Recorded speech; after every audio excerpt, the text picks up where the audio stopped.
Hey, Husker fans, welcome to another episode of the Husker Big Red podcast with Chris Peterson and Danny Gillette. As always, go Big Red.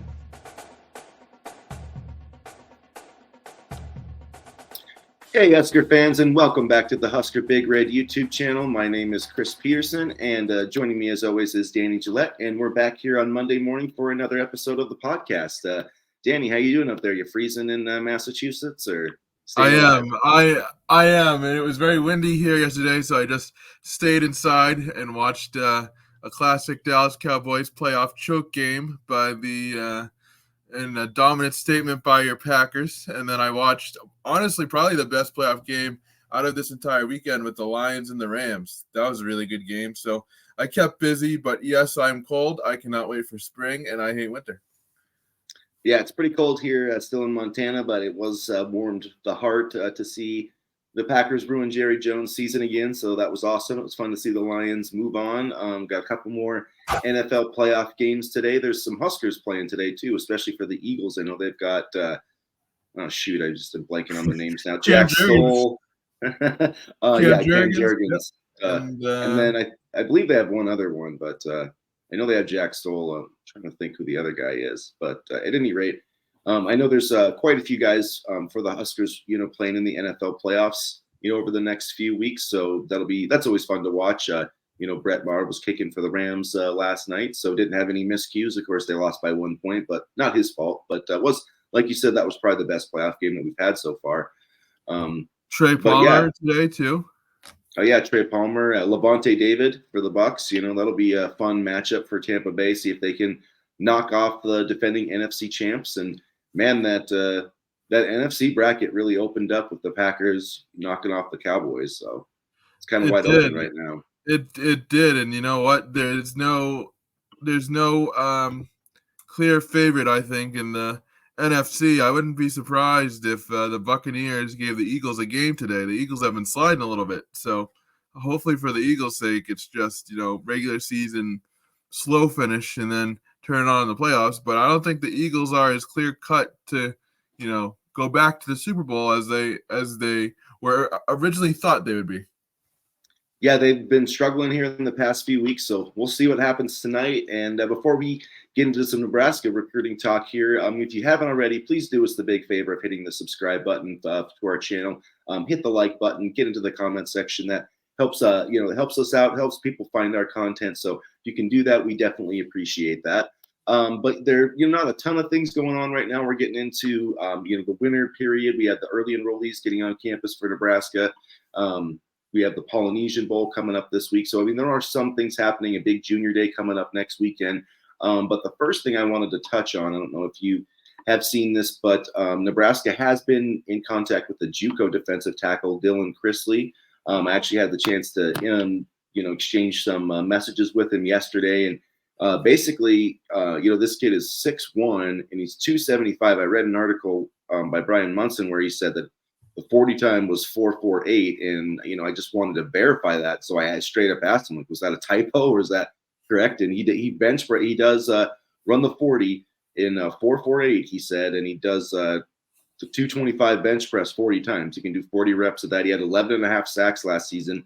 He told me that it's between Nebraska and Maryland. So I don't know, that there could be another really athletic, disruptive defender being added to this 2024 class, because he told me he's going to make his decision and he will be enrolling this spring. So he could be joining this team within the next week or so. Relatively soon, yeah. 4.48. I mean, wow, that's a big man that can move. And I did see that yesterday.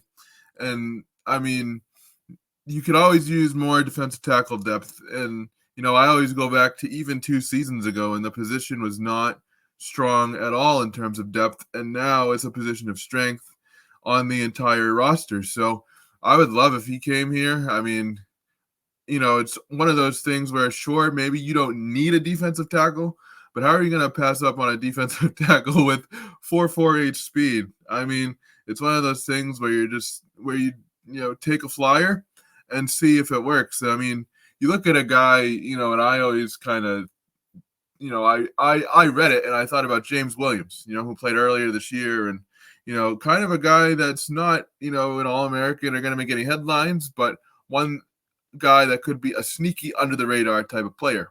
And I think, he could fall into that same mold as well, because truth be told, I think that the staff, does a good job of maximizing and identifying defensive line talent. And Williams last year, for example, was proof of that. Yeah, and it'll be interesting with Dylan Chrisley to see, because he's 6'1", 275, which, maybe isn't, defensive tackle size, but in the 3-3-5, I think he could play, I think he could be like a 5 technique, play some 3 technique, and they could potentially make him into, type of a third down edge rusher. I haven't, seen a ton of his tape. Obviously being a JUCO guy, I believe there is some out there. I'll have to try to check it out. But at any rate, I mean, he's a guy that can rush the passer, and whether he can do that from the inside or the outside doesn't really matter. You need as many of those guys as possible, and so I think it would be a nice addition. Maryland is involved along with I think he has 7 FBS offers, so it's not just Nebraska, and it may come down to who makes a stronger push. But what he told me straight up when I messaged him, he said Nebraska's my number 1. I love the culture there. So I don't know if it's, coming down to a scholarship, deal, or if they're trying to do an NIL thing, or if it's, one of those type of offers. But Nebraska, like we've talked about, they do have the base salary thing, which is a nice thing to offer. So I like the Huskers' chances here. I hope that they can get this. And yeah, James Williams is the first guy that I thought of too, when I was talking with Dylan, just, a guy that, under recruited, but Nebraska saw something, and man, that guy is going to make a big impact this year, I think, and hopefully Dylan Chrisley will join him. I mean, you can never have enough pass rushers ever, so I would like to see another one. Yeah, and I think it just speaks to the staff continuing to try to load up on depth, and it's interesting that you mentioned that Chrisley likes what they're building here, because it's not the first time I've heard a recruit or a commit say that, and I think that speaks to how kids are beginning to see what direction this program is headed in and why it's headed on the upswing. And, it's interesting also that, Chrisley has that speed and has that, versatility, because, when you mentioned that just now, I thought of the linebacker, Stephon Thompson, and he can play the edge. He has that versatility to cover. He's not exclusively a linebacker and that's it. And getting fast-moving defenders with versatility is something that this defense, has kind of hung its hat on. It, last year, for example, I thought there were a lot of defenders that, played all over the field. And, it seems like they're continuing to find guys that can, not only be, pigeonholed to one position, but can, play at different levels and multiple levels of this defense. And that's important too, because as we saw, Tony White can put his players in the best position to succeed. So the more athletes we give White, for example, the better. Yeah, versatility is the name of the game on defense. And yeah, I love guys that can, do multiple things, play in multiple spots. And the Huskers have really been, attracted to those types of players. And yeah, like you said, they're not trying to pigeonhole a guy. They see speed, they see football players, and basically they're like, we can find a place for him. And that's what good coaching staffs can do. If a guy can play football, it's on you to put him in a position to succeed. And I think the Huskers have done a good job of that. And Chrisley, yeah, he mentioned the culture specifically as a reason that he was interested in Nebraska. And I've been hammering this point home since, the last week is one of my takeaways from, Michigan winning a championship. But it's that culture, man. If you build the culture, especially in this era of the portal and all that stuff, like if you can keep your own players and, get the select few that you want. And I really think Nebraska is in a good spot. And, Jim Harbaugh's meeting with the Chargers today. So you could have 3 of the 4 teams that were in the playoff last year that have a new head coach. Like, that's crazy. So, I mean, it really is a crazy time in college football going into this new era. And I feel like Nebraska is very well equipped for where they want to be. And I think it's notable, just on the Michigan thing. I was just thinking about this the other day. It's totally, it's not really notable it's kind of off on a tangent. But when Jim Harbaugh was about to take that Vikings job, in 2021 or whatever, one of the big names that was talked about, one of the names that was constantly talked about in Michigan circles to replace him was Matt Rule. So like Matt Rule was very interested even at that time in potentially leaving the NFL to go to Michigan. So it's like I feel like Nebraska really almost dodged a bullet in the way the timing works out. And not that Sharon Moore, I think, is going to be a very good coach if that's who ends up, replacing Harbaugh if he even leaves. But we could be sitting here having to face Matt Rule, at Michigan, and I'm like, man, Michigan at Matt Rule at Michigan would have been a pretty dangerous thing, I think. And so I'm just happy, the way that it all worked out, and destiny happens for a reason. And so I think that Matt Rule coming here was destiny, and I really feel like we're taking those steps, man. I know I'm not trying to get overhype things, but it's a good time to be a Nebraska fan. Dylan Raiola and all that type of stuff. So at any rate, there's my rambling for this morning. Just don't have a reactionary Twitter take once the games start, because your fans will come back and get you. I know. I can't. Yeah, I mean, I can't be held responsible for what I say during the games. That's what I tell people. You can't. That Chris during the 3 hour of like game time is just an absolute psychopath. So you can't.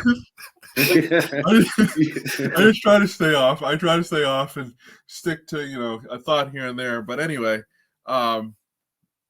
just one final thought. I was reading an article from the Omaha World Herald this weekend, and it had Roger Gradney as one of the players I was interviewed, and he said he basically along the lines of he talked with Coach Cooper, and Cooper likes Gradney's versatility, and Gradney has trust in Cooper, and things like that. So I think it's more so about just trying to put players in the best position to succeed. And I'm very interested to see, for example, what Roger Gradney does, because I like his highlights at wide receiver, but that doesn't mean he has to go there. He's one of the guys I was very interested in initially for the 2024 class. I believe he was the first commit in the 2024 class around this time last year. So, it just goes to show that even if you're an athlete and you're not sure where you're going to go, this coaching staff can make you feel comfortable enough and put you in a position where you can, get the most out of yourself as a player. Roger Gradney's a guy I'm really excited. I feel like he's one guy that just doesn't get talked about enough in this class. Yeah. I don't know if it's because, he committed so early, or, there's Nelson, there's a lot of in-state guys, but he's like, I think he's in the 300s or whatever, but this dude's like a freak. And I love his tape at receiver. I love his tape everywhere. So I'm really excited to see, what happens with him. And the other thing too, is we talked about this, getting guys and, making that vision of what they're going to be in Nebraska with their strength program, the nutrition program. We're just in year one. This is going to take a couple years, but a year or two down the road, I think we're really going to see the benefits of all that type of stuff and the infrastructure that Matt Rule, and his staff are building, not just him, but he's got the vision, and he's executing on that vision. So one thing, an important part, I guess, with the whole recruiting thing to shift a little bit out of 2024, outside of Dylan Chrisley, I don't think there's going to be a lot of, additions for Nebraska, in this class. I don't see them doing much. I think they're definitely way over scholarship as it is. Probably hoping that some guys get in the transfer portal in the spring potentially. But so looking ahead to 2025, things have changed a little bit with Dylan Raiola and Daniel Kalen. Alex Mansky, we've talked about him a lot. I believe he actually got a prediction to Nebraska that you wrote about, Danny, a while back. And November. But of course that happened before Dylan Raiola was even back on the radar. So now this weekend, Nebraska is having a big junior day. I believe there's going to be 13 recruits on campus on Friday, 14 on Saturday. One of those will not be Alex Mansky, though, the top quarterback target, I think, in the 2025 class. He's going to be visiting Texas A&M. Colin Klein is there. He was at Kansas State before, so probably not a great sign for the Huskers. Do you think that there's any chance that they can still get Mansky? Or do you think they're probably just going to have to focus on 2026? 2026, because honestly, once you got Raiola and Kalen, then I think recruits kind of know where they stand as far as pecking order in the quarterback room. We saw it a little bit with Trevor Purdy. I think he knew that he wasn't gonna, get a chance to start, and that's okay. I really like Alex Mansky. I'm not going to bash him because he's probably not trending towards Nebraska anymore. I really think he's a good quarterback, and I know the staff really liked him, but the Raiola change happened so fast, and now it's a change of plans, and so I don't think so. I think good for him that he's able to get an offer from Texas A&M, and I think Nebraska's probably going to have to look elsewhere for another quarterback in the class.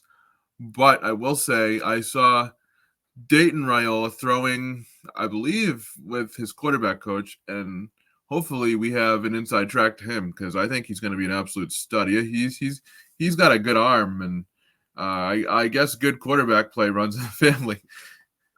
Bloodlines are a thing for sure, and yeah, I've watched his workouts too that Dylan's done, and yeah, he's my number one quarterback option right now. I think if I had a choice between Mansky and Dayton Raiola, I definitely would take Dayton Raiola. I just think he has more upside, and I think he hasn't even come close to once he kind of grows more and grows into his body more. Man, he's gonna be a legit prospect, I think. So I'm glad Nebraska does have somewhat of an inside track there because they did offer him very early, and it was even when Dylan made it seem like pretty clear he wasn't going to come here, they still were recruiting Dayton.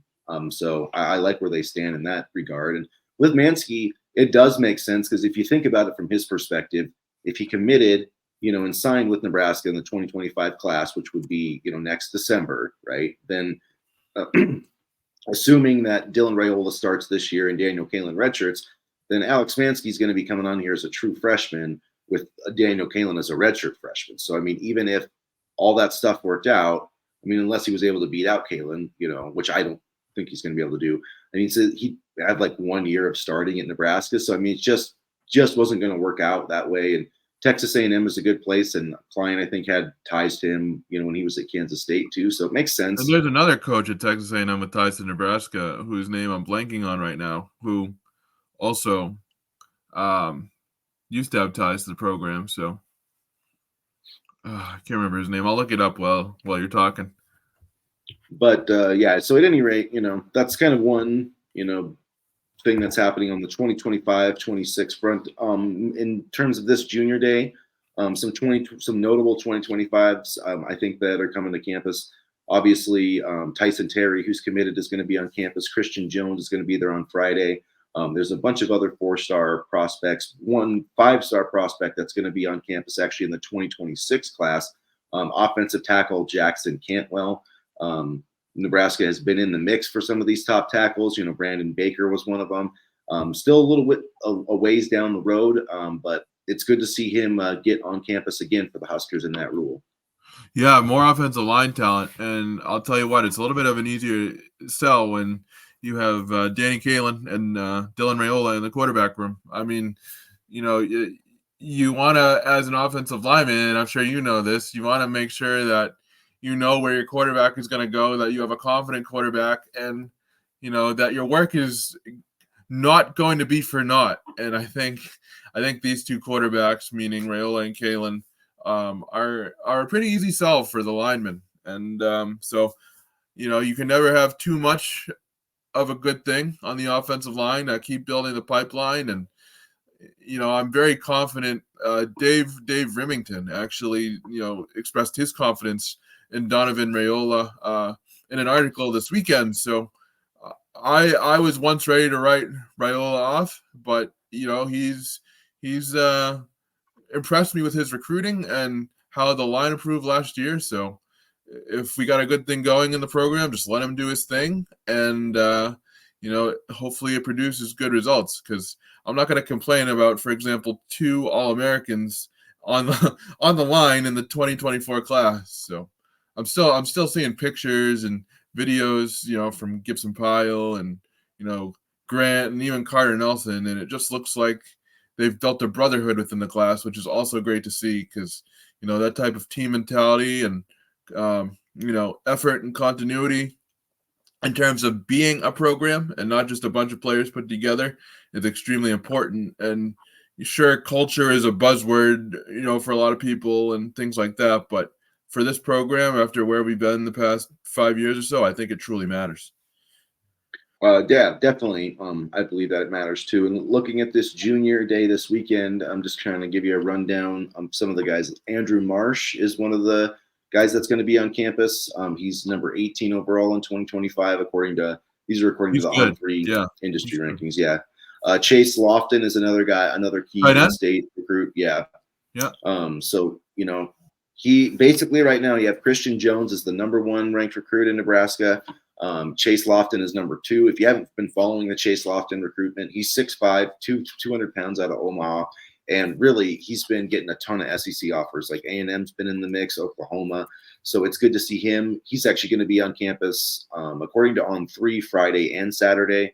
Like I said, Christian Jones, Isaiah Mazie out of Missouri. A wide receiver? Yeah. He's really good too. Yeah, he's 105. Thomas Meyer is one of the top tight ends out of Iowa. So there's another. Nebraska's done a great job of recruiting Kansas and Iowa, I think, the past couple of cycles. And Missouri, I know they're definitely trying to get more into Missouri as well. They spent a lot of time last offseason in Missouri. Yep, and that's going to pay off, I believe. And in this class too, with the 2024 class with Keelan Smith. Jack Limbaugh is a edge from Iowa. I'm sure that's probably a name that you guys have heard. He's going to be visiting. Let's see if there's anybody else that's ranked here that we definitely need to mention. But some of the guys that were just offered kind of are coming as well. Jackson Carpenter, in-state guy. Connor Booth, Caden Vermoss, some of our other commitments are coming. Corey Sims, another wide receiver out of Missouri, ranked 327th overall. He's pretty solid too. I remember looking at some of his highlights the other day. He's pretty good. Cortez Mills from Miami. They've done pretty well down there. Quinnell Farrakhan Jr., which I'm not sure if that's how you pronounce his name, but I have watched his tape quite a bit. He's from Texas, another wide receiver. So yeah, Garrett McGuire, man, he's doing work. Like Garrett McGuire can recruit. So I feel very good about getting some quality wide receiver recruits in this class. One last thing on the Alex Mansky front, there is a little bit of a Nebraska connection there as well with Christian Ellsworth. He is now at Texas A&M, and he was an offensive assistant for Nebraska in 2023. So I'm thinking that's where the Mansky Texas A&M connection that definitely doesn't hurt things there. And also. And this is interesting, and I'm not sure if it's connected, so I want to get your thoughts on this. CJ Cavazos is no longer a member of the Nebraska football staff, so I'm wondering if that opens up a potential spot for Dana Holgorsen in some sort of way. Yeah, I mean, it could open up, something. I don't know if there would be, because I believe he was like a personnel guy, right? Didn't he work in the so I mean, it could definitely open up some more money, but I feel like all along, I mean, even last year, with the kind of the assistant, I don't know that Rule even filled the assistant salary pool money. I know they gave Raiola more money, and I know they gave Tony White more money, but I feel like they do have a little more in there to, what I'm talking about, his kind of a pool for assistants. Yep. So I don't know. I could be wrong on that. I'm wrong on a lot of things where I think I'm right, but I do think that they have room to spend. I think it's more trying to find the right role, and Holgorsen too. I mean, it's not like he needs a job right now. He's going to get paid by Houston, but I kind of like that he wants to. I just like guys that like football, and give me somebody like Matt Rule, who Matt Rule could have just sat on his couch this entire season making tens of millions of dollars, but he wanted to be around the game, and that's what I like. It seems like about Holgorsen too. I would love to get him. If not, give me Glenn Thomas, who's coaching tonight for the Steelers. But they definitely need to get a quarterbacks coach. I've been pounding the table, about that for the last month or so. Yeah, and then we'll be ready to roll. And no, it's going to be really. I'm really excited to see this group. Practice and the spring game and things like that. Because, like I've said before, this is going to be a 10-year defining recruiting class for Matt Rule and company. And as a side note, it was funny to see all the Florida boys in their hats and coats and not used to that snow. I remember I saw a video of Bryce Turner, who's obviously from Texas, trying to deal with the snow. So welcome to Nebraska, boys.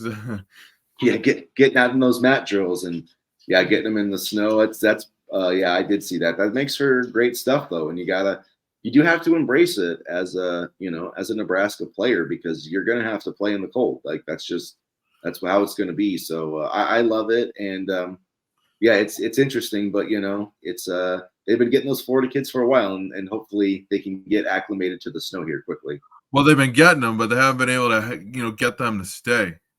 That's true, but that's not under rule though. But No, I get no. what you're saying. I know what you're No, saying just though. in general. But Oh, you're talking about just like this class in particular? yeah. Yeah. Because I didn't say that this our recent track record of overall Florida kids has not been great. So No, hopefully this class has changed things. no, it hasn't been great. No, you're right. And then shoot, there was something else I wanted to mention recruiting wise, but I'm blanking now.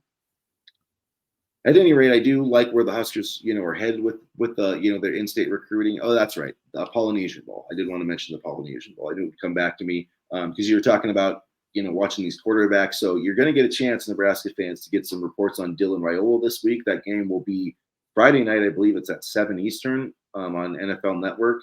And I was watching commercials for it all weekend long. But there'll definitely be practice reports. He's going to be playing in it. Carter Nelson's going to be playing as well. Preston Tamua, who did have an injury earlier this year, so it'll be good to see him kind of get some game action. I think he did return, but at any rate, 3 guys to follow this week, and I know that I'll definitely be, watching the updates for Carter Nelson and Raiola. And I want to watch Raiola play on Friday night. I don't care really who's throwing the ball to, but I just want to watch him sling it, man. Yeah, and I'll be able to watch the game. I'm in NFL Network, so I'll be able to watch the game, and it's really cool to see all these Nebraska targets playing all these, big, bowl games and things like that. And you're seeing the Nebraska brand really rise, its stock really rise. So that's a good thing as well. And it speaks to the job that this coaching staff is doing on the recruiting trail. It definitely has been. They have done a great job on the recruiting trail. Hopefully they can continue that. But the football place is in a good spot. Quickly, I just wanted to touch some round ball talk because we got Rutgers coming up this week. The Nebraska women's basketball team, I should mention, lost on Sunday 62-58. So they're kind of on the bubble as well at Minnesota. I don't know what it is about Nebraska teams against Minnesota, but for whatever reason, hasn't worked out this year on the basketball court. But the ladies are playing pretty well, and they're essentially. I mean, I think they're in a little better position than the men are right now. But they have lost 2 out of their last 3. The Huskers are playing at Rutgers on Wednesday night, and I hate to use the word must win, but they really need to get a road victory here at some point. Yeah, no, it is a must win. And, I think, I don't know, man, for the men's team, just watching the Iowa game, it was like a completely different game than the one against Purdue on Tuesday. And I honestly kind of expected it. We talked about this a little on Saturday, but I kind of expected it. I mean, so I'm just hoping that, they can bounce back this week. And in all sports, Minnesota teams have given us a run for our money this year. And then it also, Friday night, the wrestling team took on Iowa, and we lost. Nash suffered his first loss on the wrestling mat against Iowa. Iowa's like the number 1 or 2 team in the country. So, was a bummer, but it was still a somewhat competitive duel. I mean, the Huskers still got to raise their game up there on the mat, but Iowa obviously is they're kind of at another level. So it is what it is. Yeah, and good to see Nash just out there doing something athletically, and it's been really fun to follow his journey on the mat this season.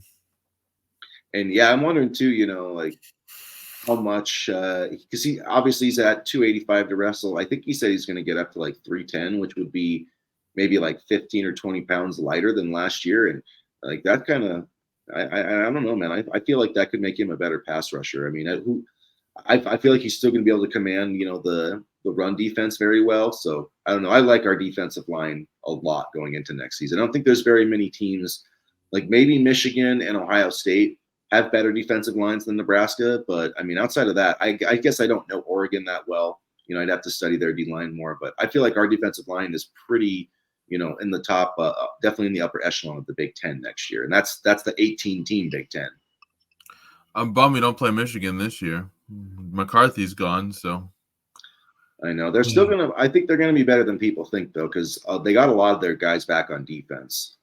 They did lose some, but like for the most part, like their defense is coming back, so they're still gonna be tough. But yeah, it'll be interesting to see what they do at quarterback. I don't know if they're gonna get a transfer or whatever. And then we'll see if Jim Harbaugh's meeting with the Chargers today, so I mean, there's a reason that guy's won so many games. I do have confidence in Sharon Moore, but they're not going to be the same without Jim Harbaugh. I definitely believe that.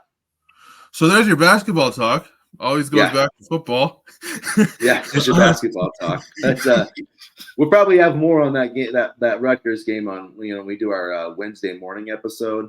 But and yeah, maybe if we had something, I was really confident in Nebraska beating Iowa. I'm pretty sure I might have even guaranteed it on our podcast last week. So maybe I jinxed the Huskers.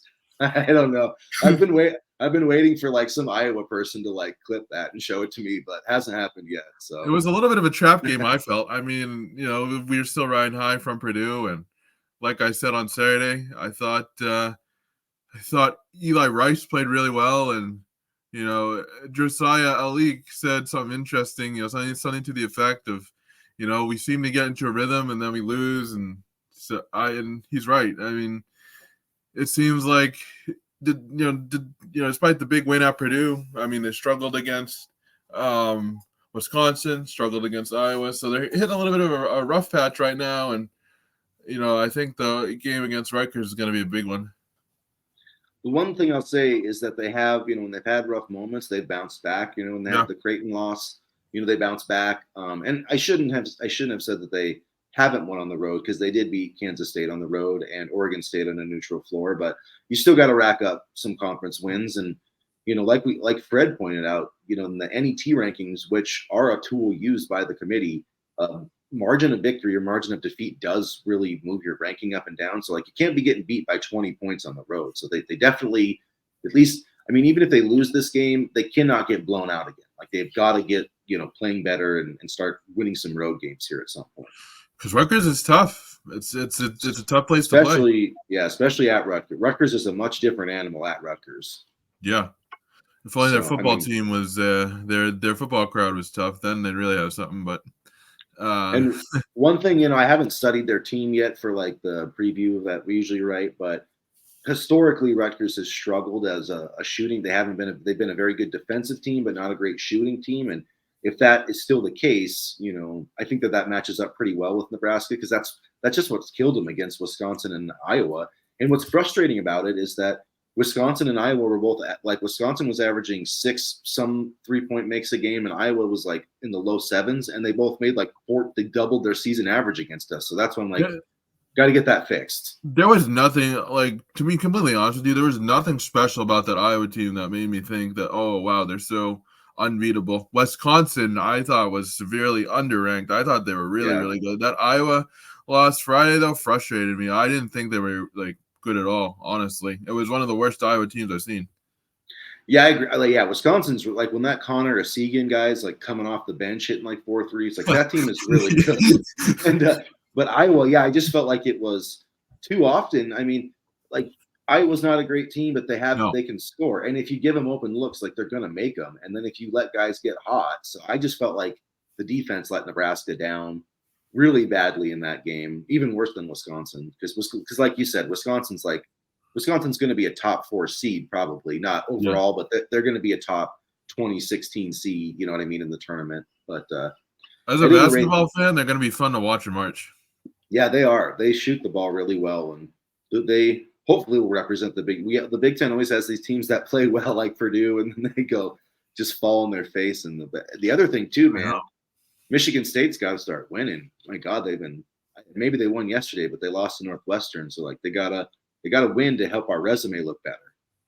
The one thing that I always, switching back to Rutgers, that I always follow with Rutgers, and he's not on the team anymore, but my buddies went to school with Geo Baker, and I remember Geo Baker having some really good games against us. He's a Derry, New Hampshire native, and Geo Baker was really good. So that was always the Rutgers connection I had. And I would always text my buddies and I'd be like, yeah, you guys are all athletes, but you guys are no Geo Baker. And of course they love that. So, that's that was my contribution to the group chat. And it definitely got under their skin. But now every time I see Rutgers, I think of Geo Baker and how my buddies kind of got upset when I mentioned his name. That's funny. Wonder where he is now. He's probably playing like in Europe or somewhere. He was a good player. He was a really good player, Geo Baker. So, all right, guys. Well, we'll wrap it up there with our round ball talk. We'll come back on Wednesday. We'll talk a little bit more about Rutgers and maybe some more. I'll probably give some Polynesian Bowl updates. I'm sure there'll be some things happening in the next couple of days too that we will update you on. So please do hit the subscribe button so you don't miss any of our content. Also check out HuskerBigRed.com. We produce a lot of written content as well. And as always, go Big Red. Go Big Red.